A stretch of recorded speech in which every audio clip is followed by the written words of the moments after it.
First off, just to give you a little bit about myself before we get going on this, I've been a history nut pretty much since roughly 10 years old. It's all thanks to my father, who's in the back there embarrassing me by filming. As a teacher, I feel like I need to tell him to put his phone away, but I gotta reel that back in. But he was basically deployed or stationed at the Carlisle Army War College. And I was roughly 10, 11 years old, obviously super into whatever my dad was doing. So he had the opportunity to take a staff tour ride of the Gettysburg battlefield. I, of course, wanted to go. Dad said no. The only way he'd let me do it is if I read the novel Killer Angels. I'm sure most of you have heard of it. It's the amazing book that the movie Gettysburg was based off of. I read it at the age of either 10 or 11, fell in love with it, did all sorts of research before I ended up there, and I feel bad for the tour guide, the guy who was giving the staff tour ride, because at first I'm sure it was cute having this little 11-year-old kid along for the ride, and he gets to the end and any questions, and none of these military officers are saying anything, but this little 11-year-old kid is back here like, you forgot the thing about this, and you forgot that regiment moved over there. Sure, it was cute for him at first, but I'm sure by the end of it he was pretty happy to see the back of me. But that just sparked my interest in it. I stayed interested in it all the way through high school, and I ended up getting my bachelor's degree at UNC Pembroke, specifically in history, master's degree in social studies education, and God help me, I am a high school teacher now, like they said. At the moment, I'm teaching civics and American history. I do actually have American history this year, which is nice, because obviously it's my specialty. But that's just kind of about me. Also, like Matt mentioned, I've been to, and that's basically where I kind of rekindled my interest in it, was traveling to the battlefields. I became an absolute nut about it. I've been to the Bristoe Station battlefield, probably about 100 other battlefields or even just sites that I've been to. If it's east of the Mississippi, there's a good chance I've been to the battlefield. West of the Mississippi, I haven't gotten too much of a chance to get out to quite yet. Still working on that. But, so for today, we're not just going to be talking about the Battle of Bristoe Station. So if that's what you were expecting, you're going to get surprised because you're actually getting the whole campaign here. So this campaign, I've labeled it as the Forgotten Campaign. And there are a couple of reasons why I think that this campaign is forgotten. Some of the things are pretty obvious. This is the campaign immediately after Gettysburg. So obviously there's a lot of focus on what just happened by historians, not really what's happening after. This is also concurrent with the Battle of Chickamauga. So you've got that action going on relatively at the same time. You've also got the Toloma campaign, which in and of itself is a forgotten campaign, but at the very least it's got the notoriety of one of these two armies that were involved completed their objective. In this, the Forgotten Campaign, the Bristoe Campaign, this is not a flashy campaign. There are not going to be a lot of massive battles. It's a campaign of maneuver. And at the end of it, unlike the Toloma campaign, neither army achieves either of their objectives. And at face value, this is just a campaign that failed. And most of the times it gets kind of a footnote. Obviously nowadays, you can't find a battle that there isn't at least a couple of books written on, so there is some stuff out there about the Bristoe campaign and the battles involved. But for the most part, this campaign is, generally speaking, kind of a forgotten one. And while I'm not saying that this is actually the most important campaign of the Civil War, I think that the lack of attention on this is a bit of a disservice, largely because of why why this campaign shouldn't be forgotten.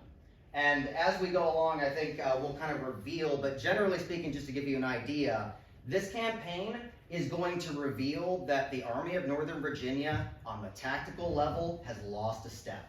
After Gettysburg, they have lost so many good young officers at that battle.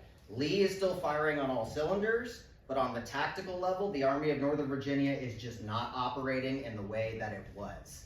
And that sort of look into it, I think, is important.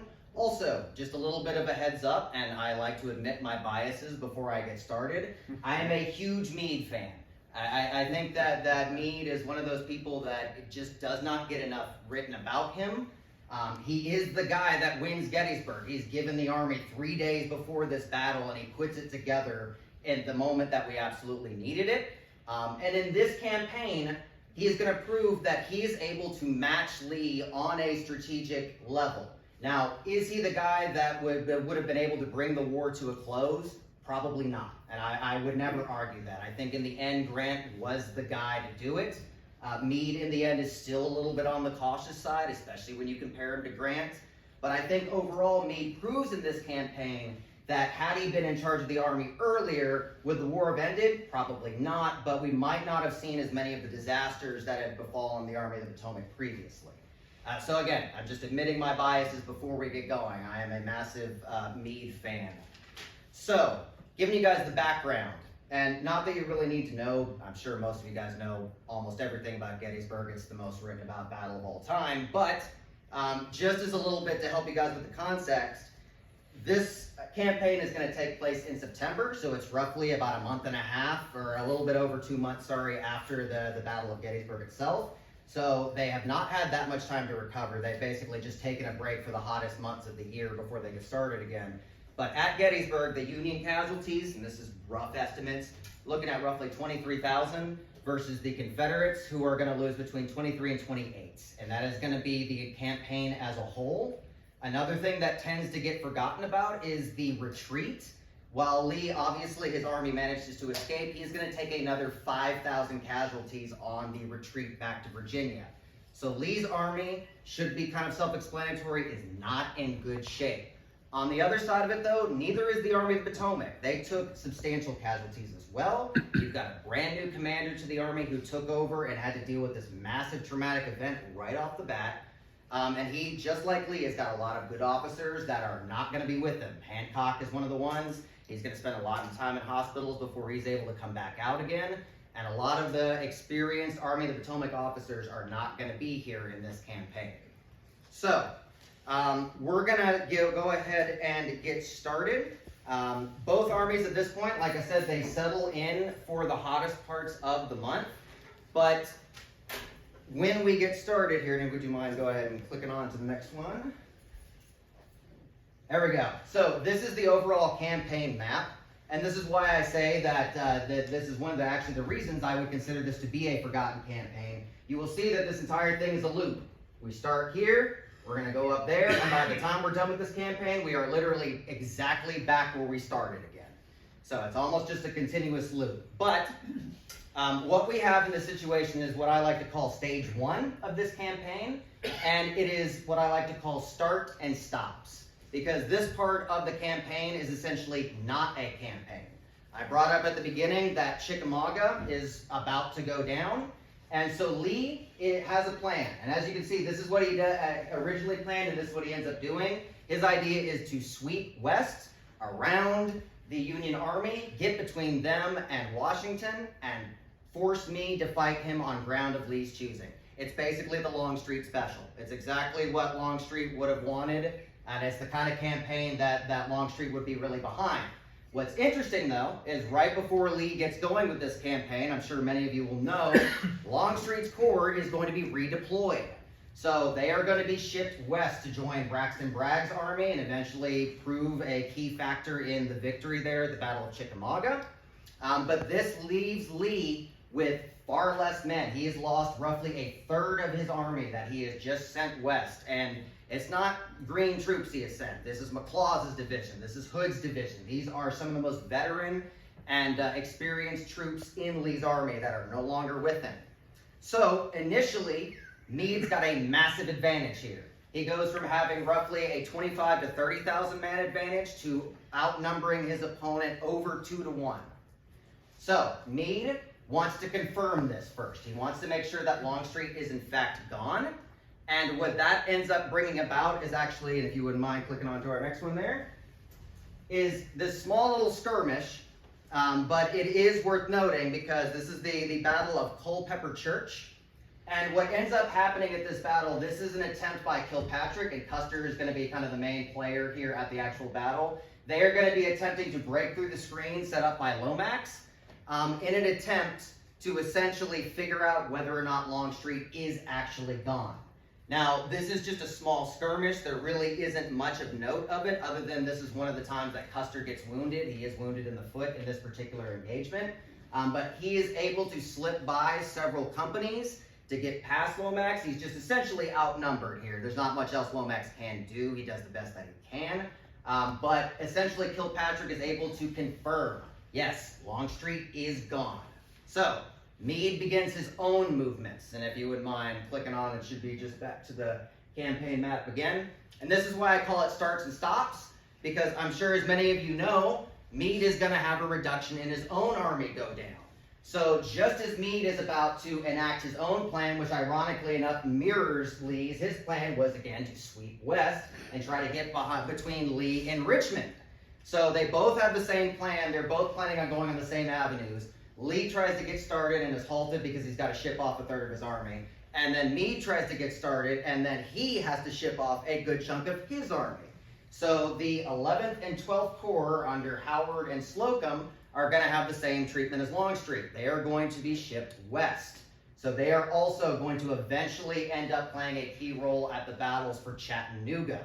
But Meade goes from having over a 2-to-1 advantage to he is essentially back to the same numerical advantage he had from the start. And we're looking at roughly, on the numbers, the Confederate Army is going to have roughly 45,000 men to work with. The Union Army of the Potomac has roughly 75,000 men. So the numbers for both armies are relatively low here. Meade has an advantage in numbers, but it's roughly 25,000 to 30,000. That is certainly an advantage, but it is not an overwhelming one. So Meade went from having that advantage to now he has had it taken away as well. So we've had the start and stops, and essentially now the campaign is actually going to begin.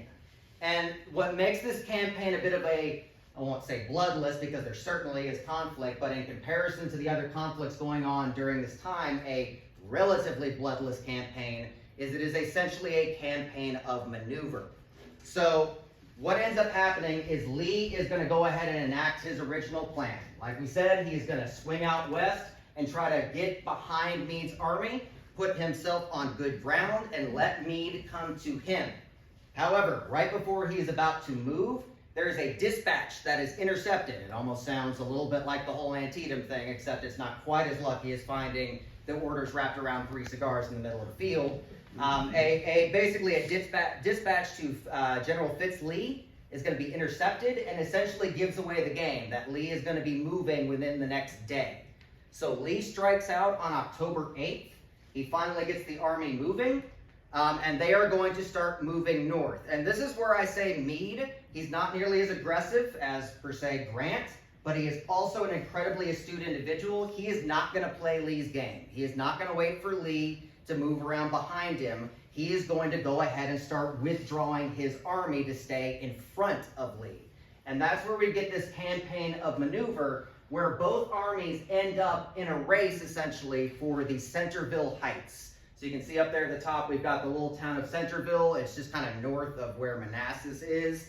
It's going to have its own little skirmishes fought in and around there as well earlier in the war. But the point is, both armies are in a race for these heights. If Lee can get ahead of him, then and set up on those heights, he's got a good possibility of setting up a battle where he has the advantage and he has the upper hand. But if Meade manages to stay ahead of Lee, what's going to end up happening is Lee is eventually going to get too strung out and too far away from his supply base and will have to withdraw. So that is essentially where we're at. It is key to note that while the Confederates are not going to be as tactically astute as they had been in previous campaigns, there is one man who is working triple time. And you can understand why, because that man is General Stuart. And I'm sure as many of you know, because again, the Gettysburg campaign is so studied, Stuart's in hot water. He's not, for the first time in his life, he has let down Marsh Robert. So he is going to be working triple time to make up for it. And like I said, while the Confederate infantry is going to have its issues throughout this campaign, you could honestly say that this is him at his best. Now, or at Stuart at his best. And I argue that because while, of course, his raids around the Union Army are certainly flashy, this is him doing what cavalry is designed to do. He is screening the army and he is gaining intelligence. And the fact that Lee has any chance at all of making a battle happen is because of the intelligence that Stuart gathers. So we can go ahead and head on to our next slide. All right, so I'm going to take a quick drink so I don't end up passing out in front of you guys up here. So this is the Battle of Bristoe Station. It's going to be the largest battle of this campaign. And what ends up happening, like I said, Stuart, working triple time, he identifies the rear units of the army. He also is the one to report back to Lee that essentially we've lost this race. However, the Corps, the Second Corps of the Union Army, which at this point is actually under Governor Warren, which is a very interesting situation. Later on, he will end up in charge of the Fifth Corps later down the line. But he actually is the one that takes over for General Hancock. So he is in charge of the Second Corps, definitely a good group of soldiers, veteran troops, and he is the last in the line of march. Now, so far, he has kept good pace. However, he has let the Sixth Corps under Sedgwick get a little bit too far ahead of him. So there is a gap, and Stuart identifies it. There are going to be a couple of skirmishes around Ashburg, that essentially is going to involve Stuart finding out this information. He's going to report back that there is an opportunity here. Obviously, they've already lost the race, but taking out an entire Union Corps is definitely worth the trip up to Bristoe Station. So, what ends up happening here is, first off, we'll go ahead and take a look at the lay of the land. Originally, Warren is moving his troops in this direction down the road here, and you can see that there is a railroad line along here. There's also going to be a railroad cut, and essentially what ends up happening is when the battle goes down, Warren very astutely realizes that this is a ready-made fortification. So he basically has a giant berm and a ditch behind it ready set up for his troops even before the battle begins. And what ends up happening here is, I hate to say it for the poor guy, this is almost a shot-for-shot remake of the first day of Gettysburg. Because you have a division commander by the name of Heath that is going to, very similarly to Gettysburg, stumble headfirst into a firestorm. And in his defense, he is getting word from A.P. Hill that he needs to push, he needs to go ahead and attack whenever he finds the enemy and engage. However, he does not send out any form of reconnaissance. He identifies where the enemy is and essentially tells his brigade commanders, there they are, go get them. And so again, had this railroad cut not been there, this entire battle could have gone very, very differently. I'm not saying that the Confederates would have definitely won, but it definitely ends up being the key factor because Warren very quickly identifies that he is under attack. He halts his troops, gets them set up along this railroad line, and this battle is very basic. There is no serious attempts at flanking. This is essentially a back and forth pushing attempt, and the Confederates never really actually have the opportunity to win here. From the start, it is pretty obvious. Heath's troops essentially get pushed back with a lot of casualties right off the bat. He is later reinforced by Anderson, Early. Essentially, they're going to bring up the entirety of A.P. Hill's corps and try again. At this point, they heavily outnumber the Union because I'm sure, as most of you know, a Confederate corps is much larger than the standard Union corps. However, again, with this situation that they have here, they've got the fortification, and also they're on a ticking clock because Sedgwick has heard the